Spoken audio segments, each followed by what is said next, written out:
Welcome to Voices from the Bench, a dental laboratory podcast. Send us an email at info@voicesfromthebench.com or look for us on Facebook at Voices from the Bench. Greetings and welcome to Voices from the Bench. My name is Elvis. My name is Barbara. Two more, Barb. We got two more to episode 100. Yeah, I know. I'm super excited. Can you feel it in my voice? We actually made it. I can't believe it. It's been such a ride. What nobody knows is 100 was our goal. After that, we're done. We're never done. Just kidding. We're going to take this all the way around the world. So let me ask you, Barb, does Night Dental do ortho? No, we do not. We don't either. I mean, we dabble in it. Like, we do band and loops, but we use those prefabricated bands, and then we just solder a loop on it. It's pretty easy stuff, but we really don't get into ortho. And we've had a lot of ortho people on the podcast, and I've always learned that no matter how much a lab says they're full service, they are not full service, because these ortho people really know what's going on. When it comes to ortho, we have no idea. I'm hoping that on our podcast, we're going to give them a little more publicity, or a lot more publicity. And I know that they're all working to give themselves more publicity and really doing a lot with everything. So I'm super excited about this interview. Yeah. So this week brings us one of JDT's 2020 hottest people in the industry. I thought you got that award. Well, they gave me the centerfold. Okay. But it forgot to ship. The staple didn't work. So well. If anybody wants 5,000 centerfolds of me, they're at the warehouse. There's always next year, Elvis. Absolutely. So this week we talk with Christopher Gajewski. I think I did it. I think you did it. Oh my God. I can't hold on. I gotta, my body's like, wow, he actually said it correctly. Go for it. I've been practicing all week. Yep. Christopher Gajewski is an ortho technician turned lab owner who has started an organization to bring the ortho technicians together to better and to strengthen that aspect of dental laboratories. You know, we've had a lot of ortho technicians on the podcast before, and there's a running theme of them always being the underdog of our industry. But Chris is here to change that by bringing education to the industry and, more importantly, to the public. Chris is a passionate guy with a couple of opinions. And maybe that is what our industry needs for the change to happen. So join us as we talk with Chris Gajewski. Nice. Are you excited about Chicago Lab Day? Elvis and I are, and NOAC Dental and NOAC Digital are. Their lab specialists will be at the East Tower, booth B47, and their digital specialists will be at the new West Tower, B2. Stop by both booths to learn about all of their offerings and to find out for yourself why NOAC is the first dealer name customers ask for. Also, backed by popular demand at each location, they will be serving king cake vodka shots 1 hour before the closing of the show each day. So you know where I'll be. Don't forget to visit NOAC Dental in both exhibit halls during Lab Day Chicago. And Elvis and I thank you guys for your support.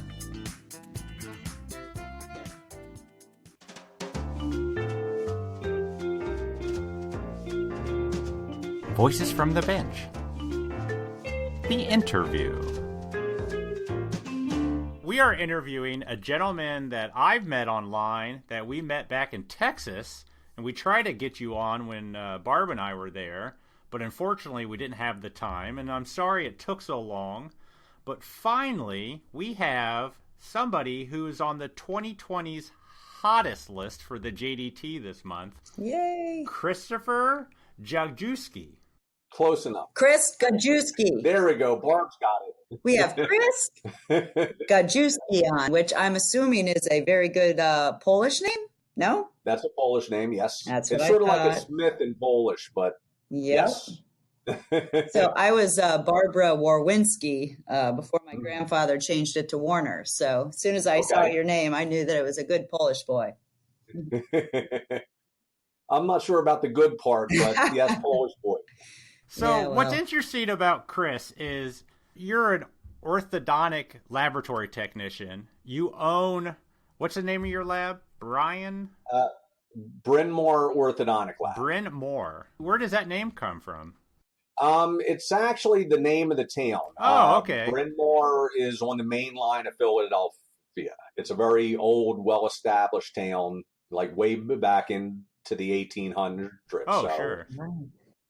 yeah. So, I mean, like, we actually moved our lab out to Exton, but we kept the name because it was unique enough that why mess with something that's been around for so long? So, Sure, and we'll get to it eventually, but you're also the founding president of the Association of Orthodontic Laboratory Professionals, the AOLP, correct? yes. That's some good stuff. So, hey, so I noticed you're one of the most hot in the JDT for 2020.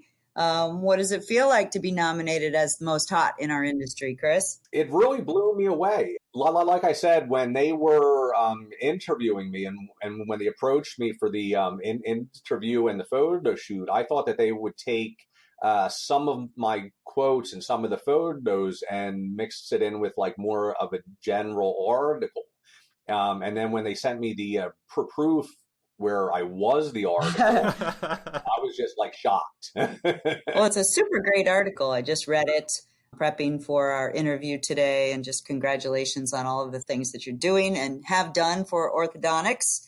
I just think it's a wonderful article. So congratulations. Thank you. Yeah, I'm really touched that to be recognized. I mean, that's a big thing for me. Just, yeah, thank you. So how did you get started in orthodontics? Is it part of the family? Was your father a technician? Well, my uncle owned a lab in Maryland, so I've been around it since I was a couple years old. I mean, I can go back and say I was working in a lab when I was 6, cleaning trays for a nickel a piece. Yeah, you're an old lab rat, just like me. Whenever I read all of that, I think about my childhood and growing up like that and cleaning trays and making model putties and making faces. And I noticed that as well. So, yeah, been there, done that, Elvis. So that orthodontic lab that you grew up with was in Washington, D.C. It was just outside of Washington. Started out in Rockville. Now it's in Gaithersburg, I think. Oh, so it's still around. Oh yeah.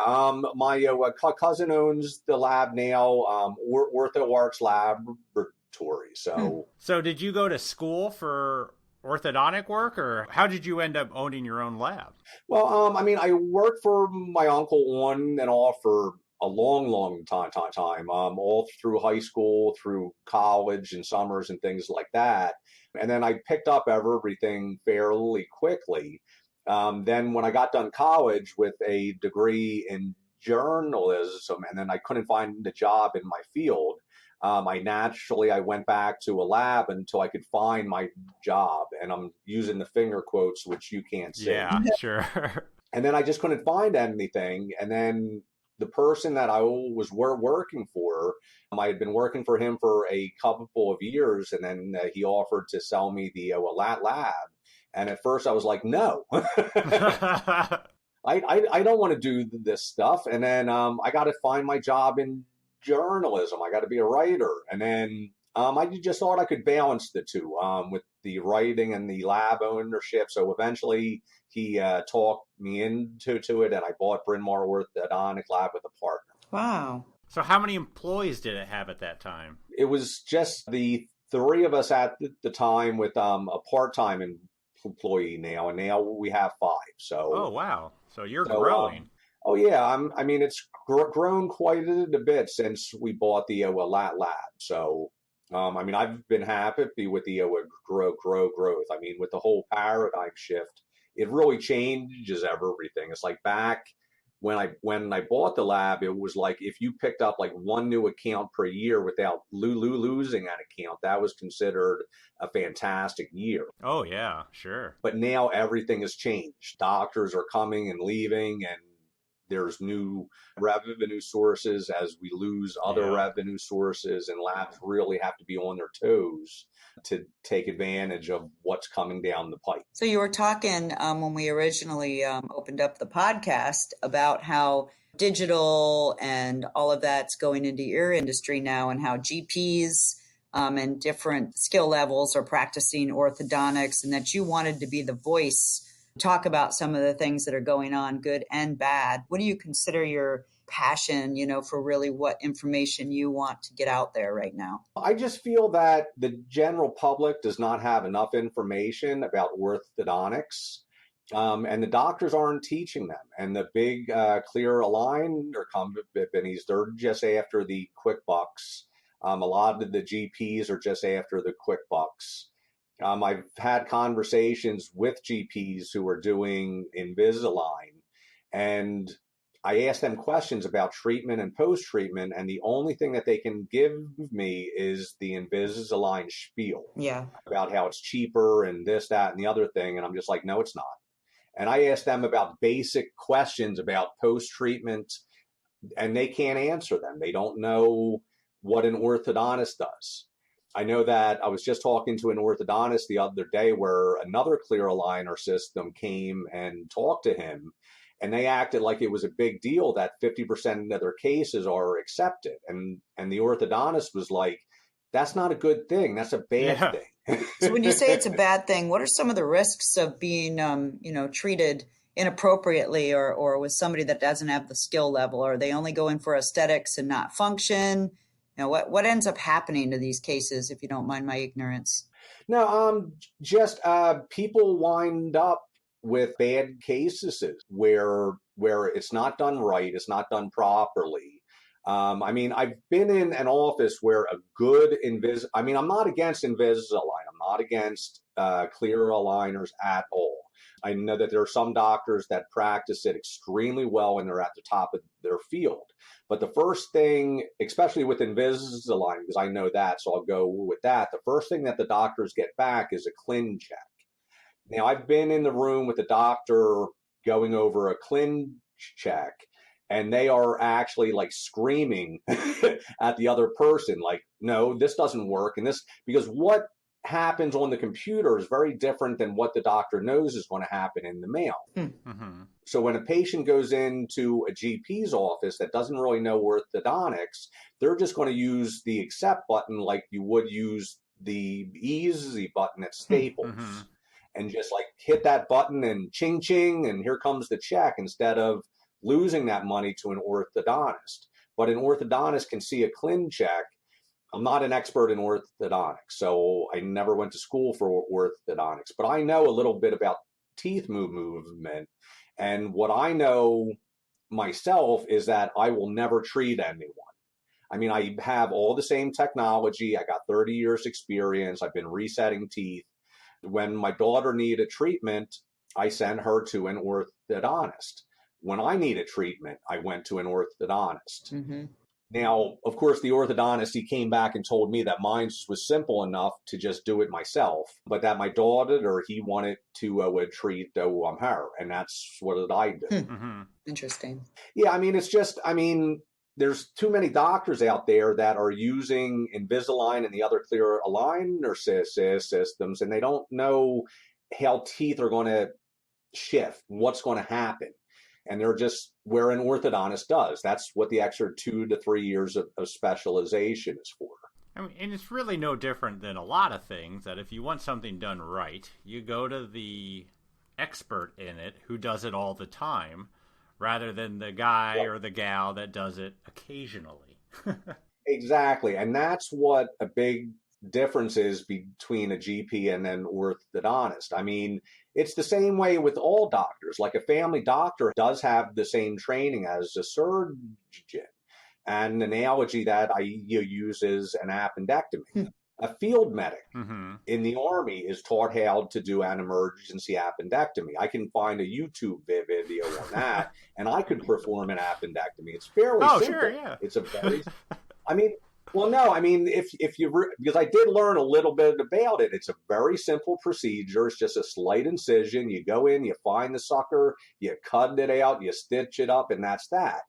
Do you want your neighbor to do it from a YouTube? No. Or do you want your family doctor to do it even? Or do you want to go to a surgeon that's done 1,000? Yeah, that can do them in his sleep. That's the one I want to go to. Same here. Right. And it's the exact same way with orthodontics. Do you want to go with the expert, or do you want to go with the person who doesn't have that specialized training in moving teeth? Yeah. The other thing that I see about the clear aligner systems is post-treatment. A lot of orthodontists suffer from this as well. They're not using the proper post-treatment protocols. Like for the standard of post-treatment for over 100 years now has been the Hawley retainer. Yeah. But they can save a lot of bucks by skipping the lab and giving them in-house made clear aligners. But what the patients don't know, I'm finding so many ignorance among the patients that they're not being told anything. They think that these clear retainers, which I don't really have anything against, but there are certain things that they should know. Like they only last 12 to 18 months tops, and then they need to be replaced. They can shift the bite, and there's other problems with it. Like I got called by a girl that was working at a GP. She got the Invisalign done through the GP. And then she called me and she's like, Chris, I've been wearing my retainer religiously for 5 years now.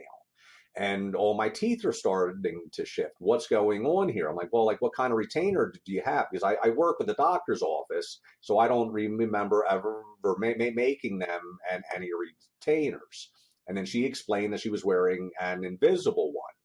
I'm like, well, that's the problem right there, is that the invisible retainer, after about 12 months, is going to start to stretch, which is going to allow for relapse. Oh, yeah, that makes sense. Right. And then so like she's back in braces now. Oh. So the GP saying that I'm going to save the patient money, they don't know what they're talking about, because over time, it's going to be much more expensive. You'll pay more up front with an orthodontist, with a well-trained orthodontist, but you're in much better shape to avoid relapse. And I can see relapse. I've seen a lot more relapse cases now since doctors are switching to the invisible retainers. All my older doctors say that they will never use invisible retainers because they've seen a Hawley last 15 to 20 years. Whereas an invisible retainer, it should only last about a year. But a well-made Hawley is going to last, and post-treatment is for life. Retention is for life. You have to wear them things as long as you want your teeth to stay straight. And patients aren't being told these things. How did it get opened up to GPs? I know they're doing Juvederm and Botox and all of that because they know the muscles of the face. Obviously, they know the mouth and occlusion, but how did this get opened up to GPs? How did they get into it without having to be specialized in orthodontics? They do have an article about it on the AOLP website from the lab guy. It's just an opinion piece, so it's just my opinion. In the opinion piece, it's the same path that you get to with do-it-yourself orthodontics, which I think is the worst idea of the 21st century. But all this was made possible by Invisalign. Okay. Because when Invisalign first came out, they told all the orthodontists that they would never sell it to GPs. Mm-hmm. And I was like, yeah, okay. Right. Yeah. And then when they started marketing it to the GPs, they swore that they would never market it directly to the public. And then they jumped into bed with the Smile Direct Club. Mm-hmm. So it was just, they watered down the industry. Yeah. Okay.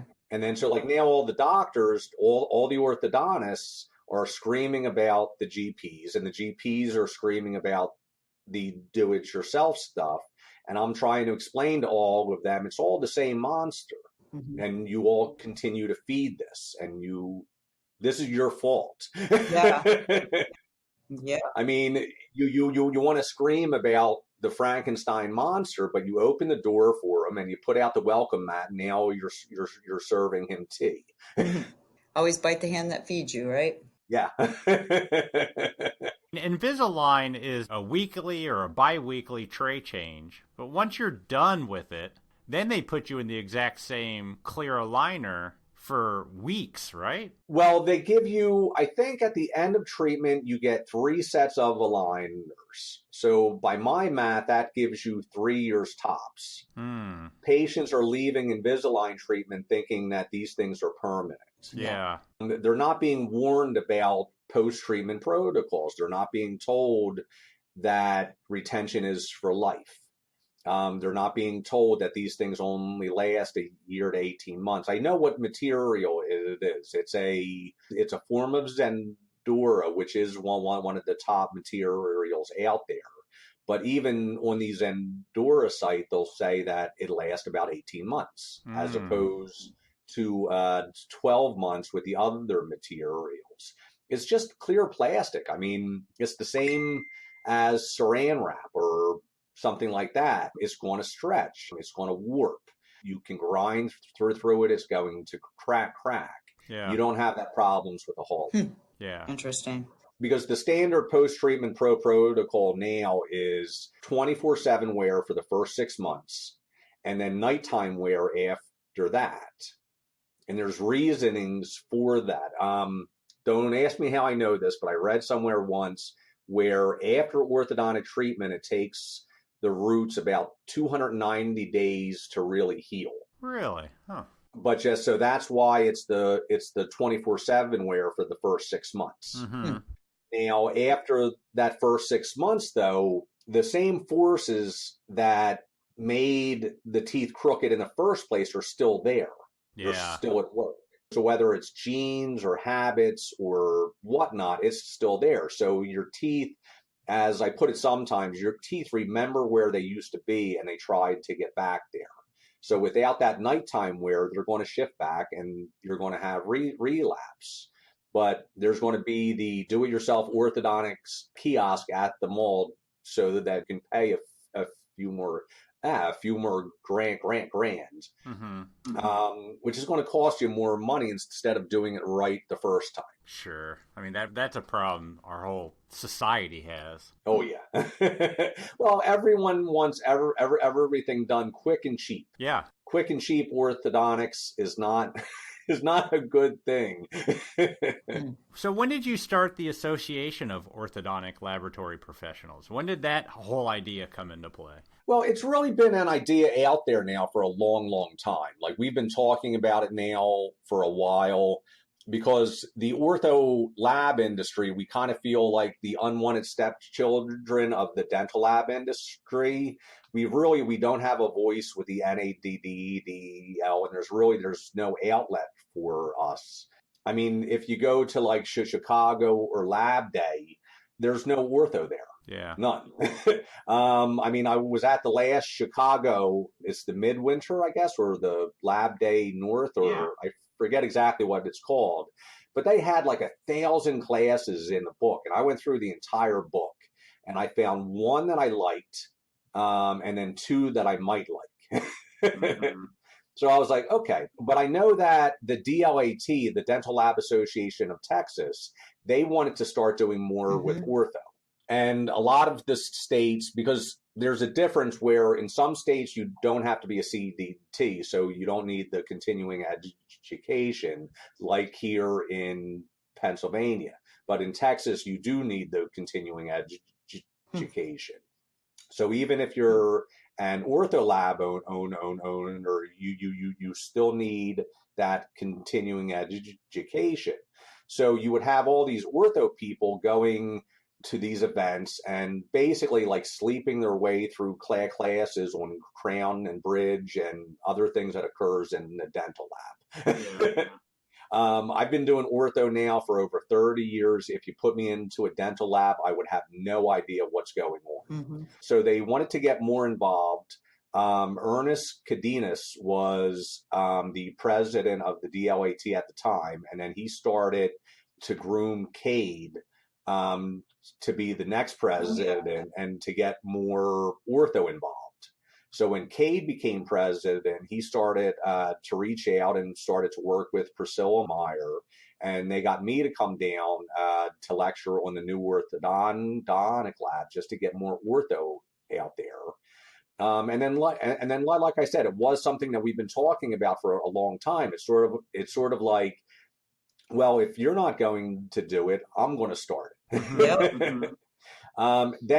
Then when all this technology like really hit, you had a lot of lab owners that were just lost because our industry has basically remained unchanged now since the mid-70s. The mid-70s was the last time there was a major shift.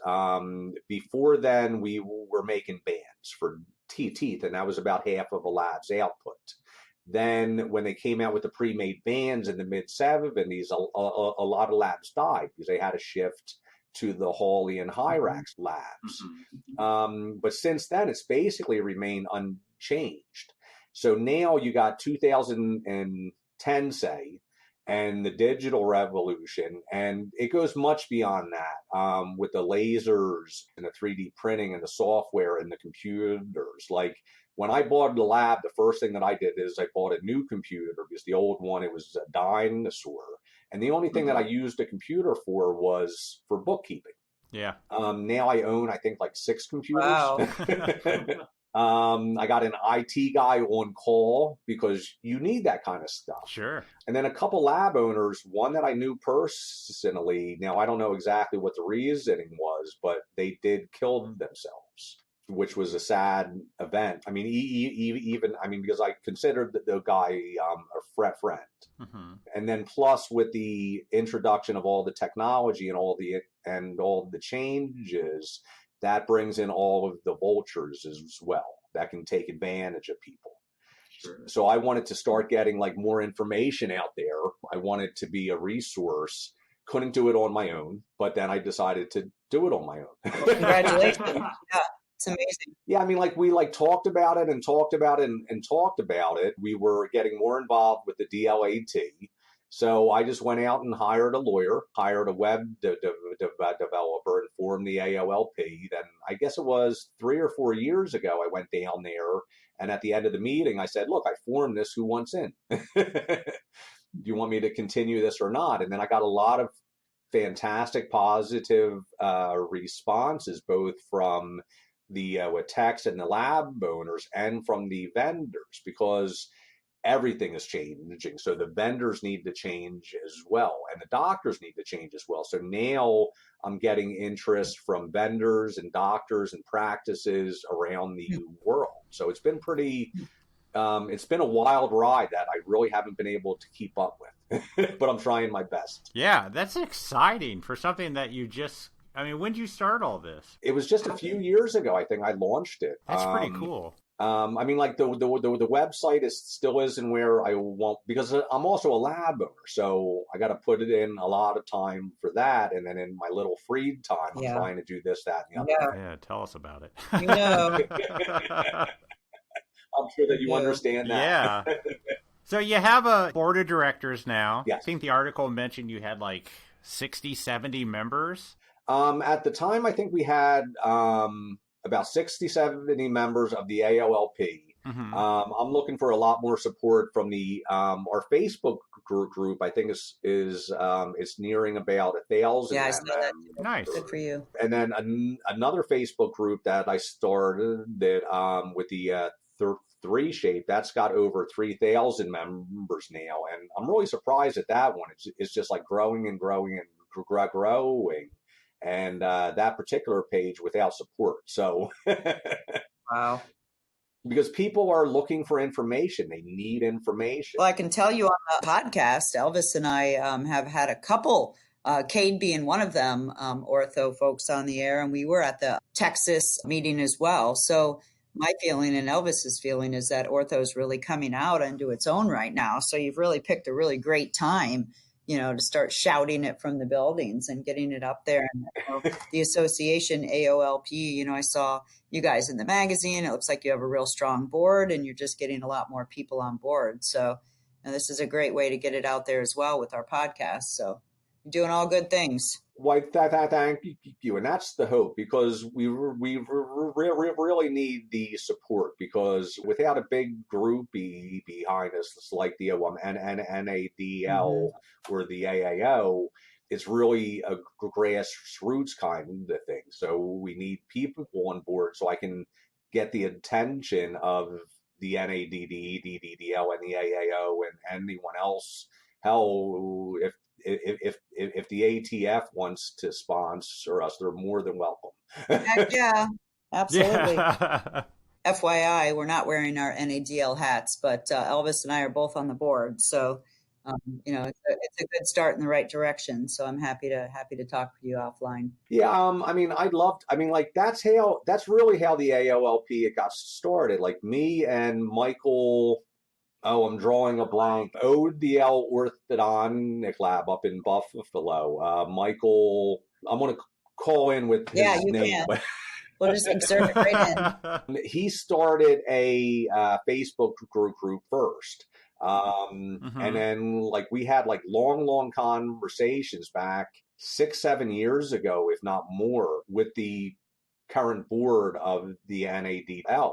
And the talks, I mean, like we were on the phone for like hours. Yeah. And they just never really went anywhere. Then I think it was last year in Texas, I sat through the president's speech. I'm really bad with names if you can't tell. So I forget his name, which is I believe that he said that orthodontic labs may make up about 33% of the total labs out there now. You don't see that represented in the NADDL. Or at any shows. I mean, just they're really like that's why I started the conference down in Texas, because there's no place else for us to go. Going to a lab day, it's just not there because there is like no worth it though there. The AAO is just like way too expensive, and there's really not too much for us there. Because that's all directed at doctors. But then I was talking to a few of the like vendors though, and they were telling me that the only reason why they're there at the AAO is to like catch a lab owner's eye. Yeah, exactly. So I'm like, well, we got the AOLP. Come on down and join us in Texas. It's a good time.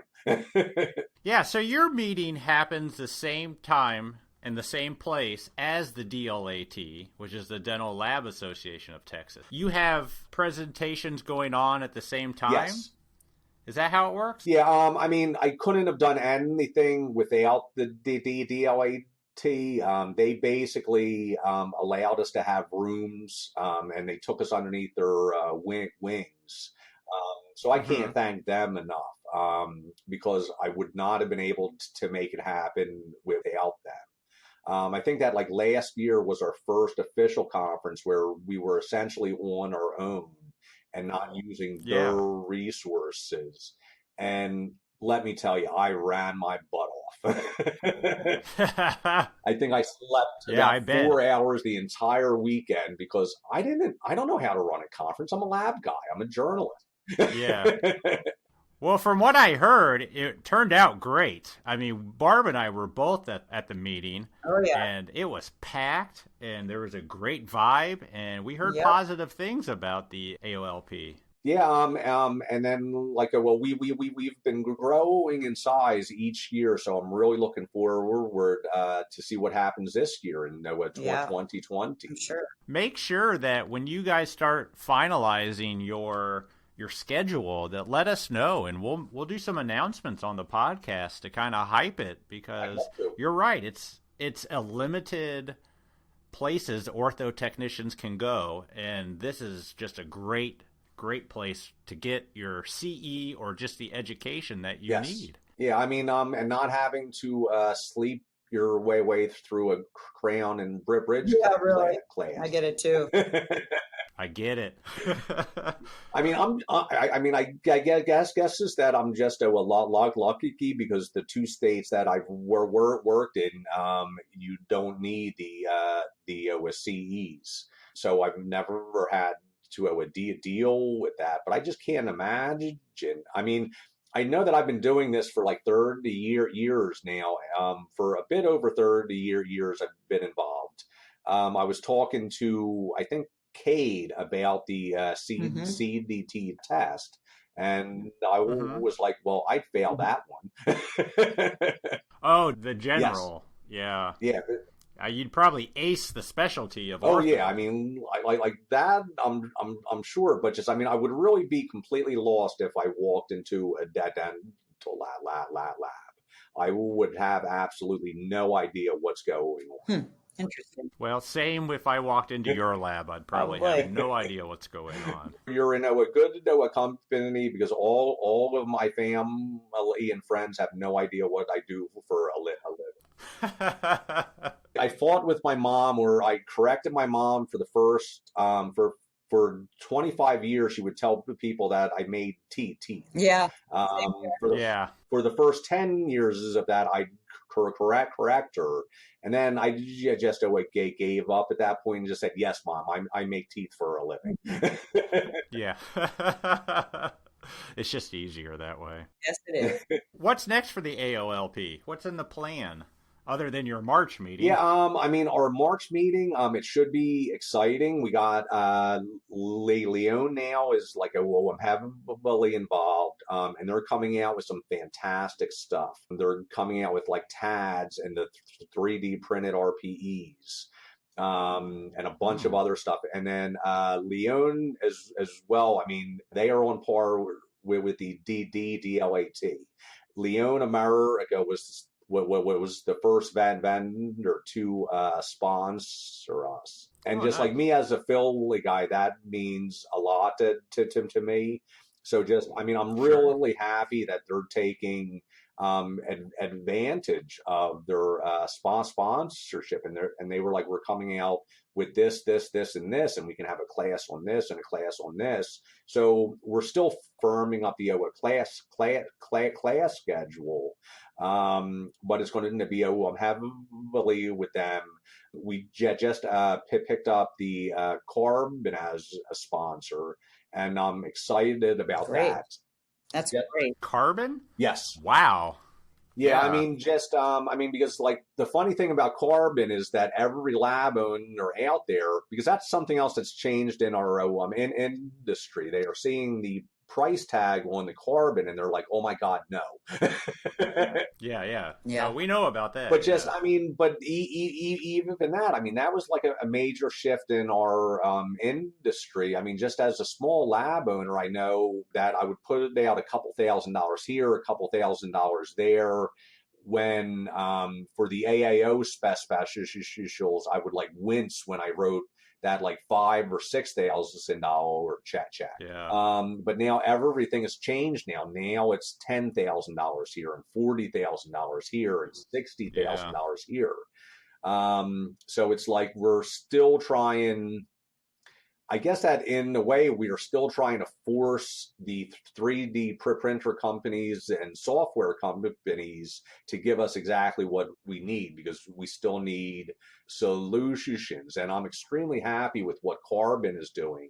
Extremely excited with them. But if you look at the price tag, it's going to scare people. But you really have to look at the big picture for everything. And I just think I like to use Carbon as an example, because if you just focus in on the price of Carbon, and like a typical Philly boy, I'm using my hands here, which you can't see, but but if you focus in on just the price tag, it's going to scare you away. But if you look at the big picture, it's really one of the most affordable printers out there. Lance Dowd, who's the treasurer of the AOLP, he owns a large lab out west. Mm-hmm. He's got every type of printer available now. He's got a very big lab.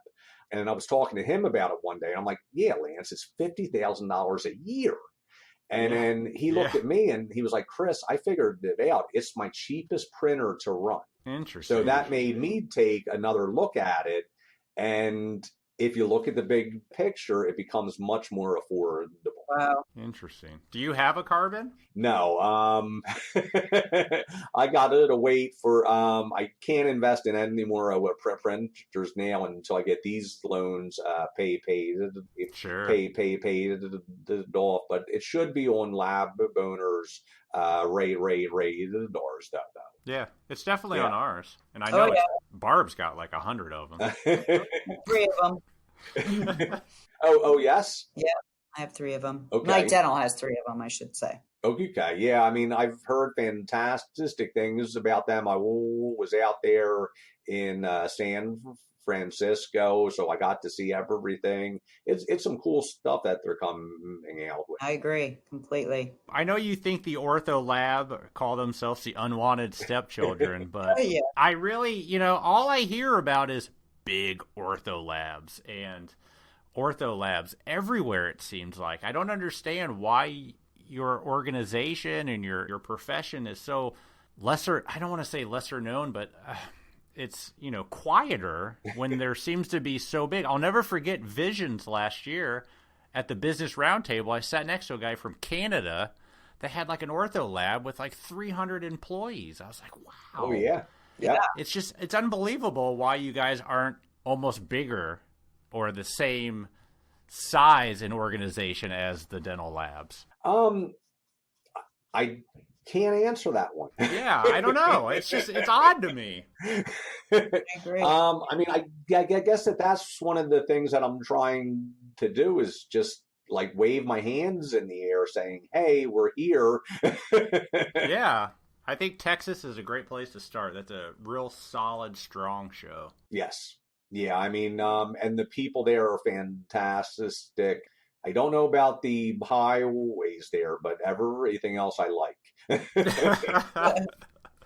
Well, anything else you want to cover? Anything you want to talk about? Make sure we get out? The big thing that I'm trying to push is that this is a time of change. Mm-hmm. Or since the mid 70s, we've been wholly in Hyrax labs, so we haven't really had to concentrate on anything outside of that. With the shifts in the industry and the shifts to the clear aligners, we really need to start like looking into other products now, like the hard soft night guards and the 3D printed night guards, the 3D printed Hyraxes, snoring appliances are becoming big. Mm. Like that was the point of my lecture last year, that for the first time ever, orthodontic lab owners find themselves in the interesting position where we actually have to be a business owner. Yeah. Mm-hmm. You can't be a wire bender.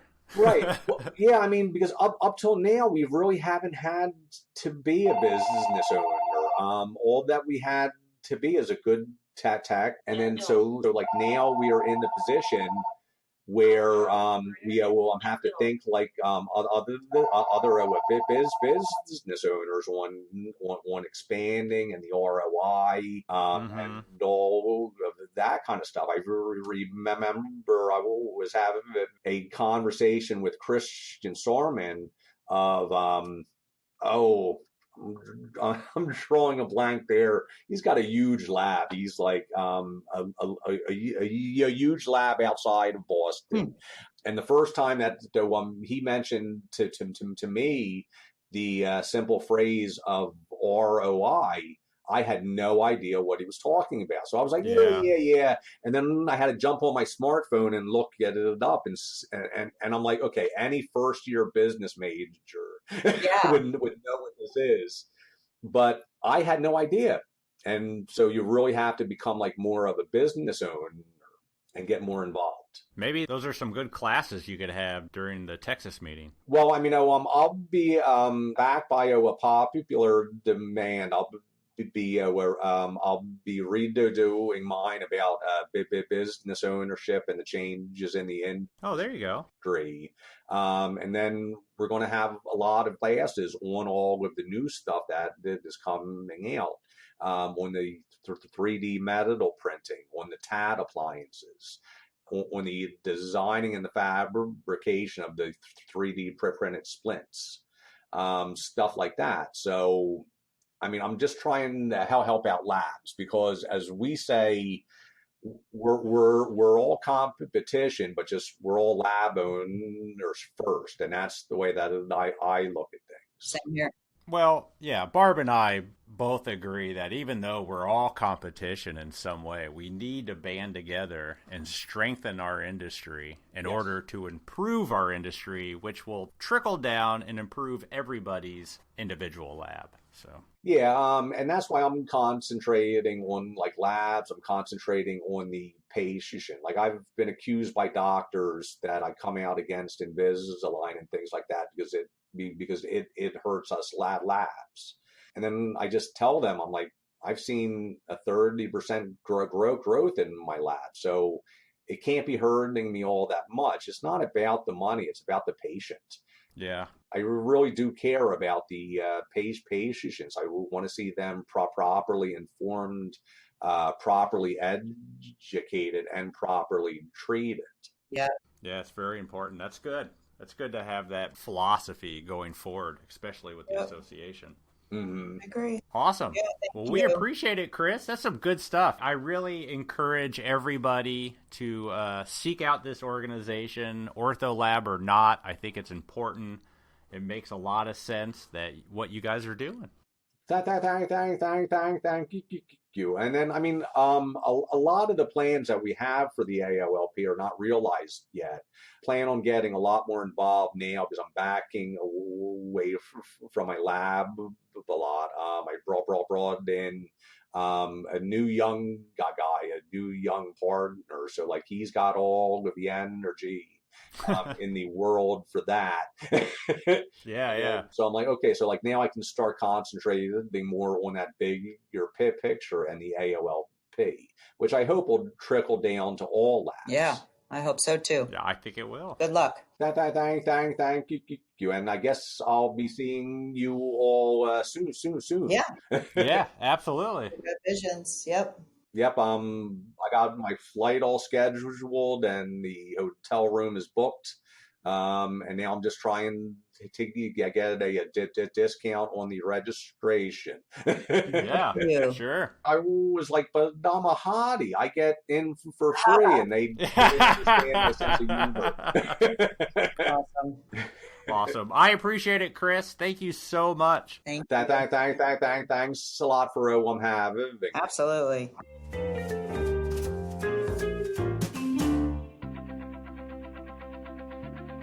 Kettenbach Dental is a German manufacturer of award-winning impression, resin, and soft reline materials.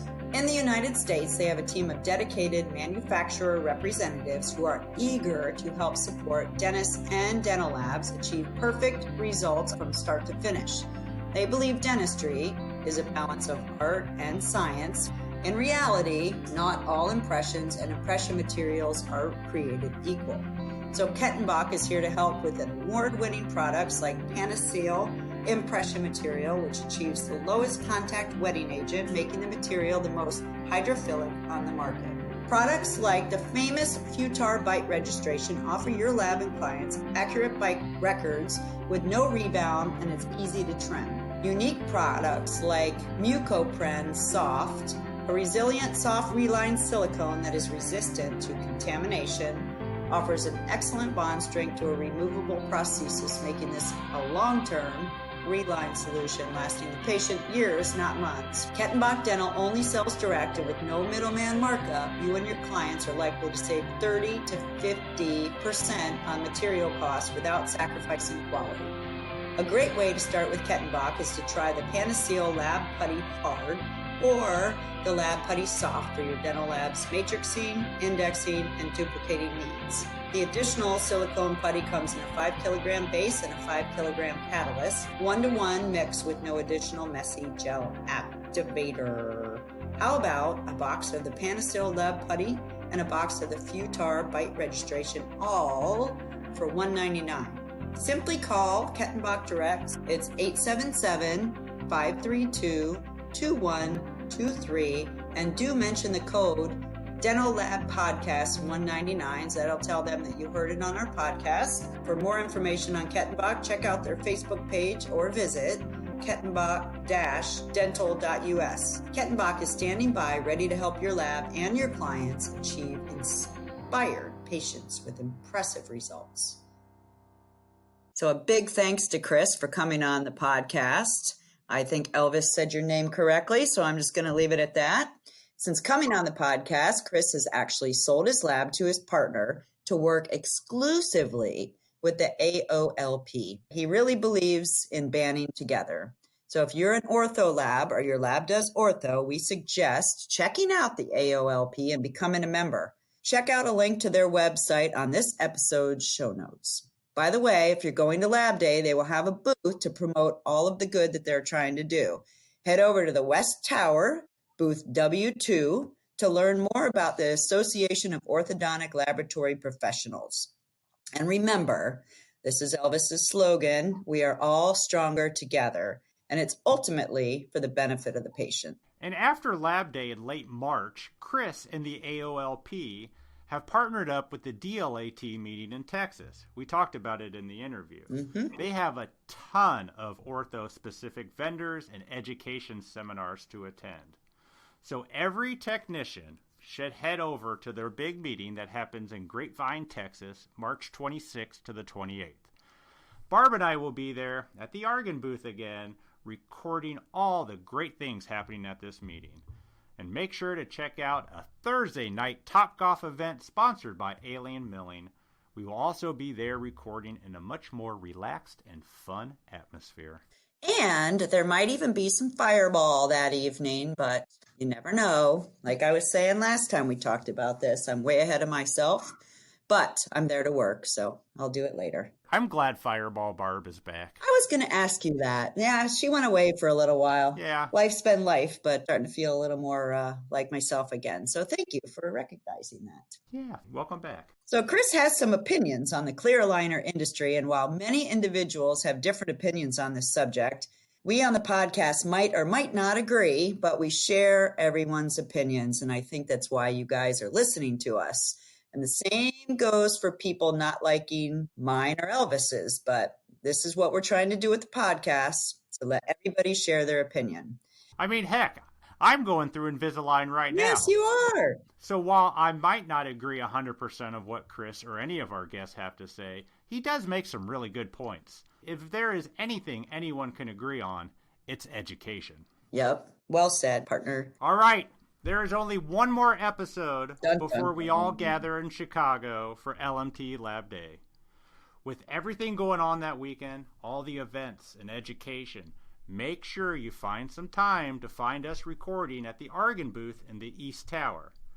Argon was gracious enough to set up space in their booth for Barb and I to set up our gear and record all the great people in our industry. We ask that if anyone is wanting to be on the podcast to come on by and get on. It's super easy and it's super fun.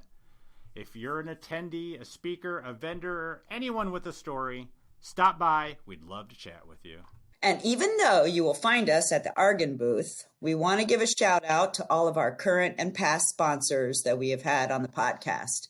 To be honest, without them in the early days, I don't know what we would still be doing with all of the trips and all the expenses that we had. So while at Lab Day Chicago, stop by these booths and tell them that you heard about them on Voices from the Bench. Let them know that listeners of the podcast are listening. Seek out NOAC Dental, Open Implants, Preet, Digital Dental, Whip Mix, and Kettenbach, and show them some love. And thank you for doing that. Awesome. Well, everybody, we got a lot to do to gear up for Chicago, so hopefully we'll see you there. We'll talk to you next week. Have a good one. See ya. Bye.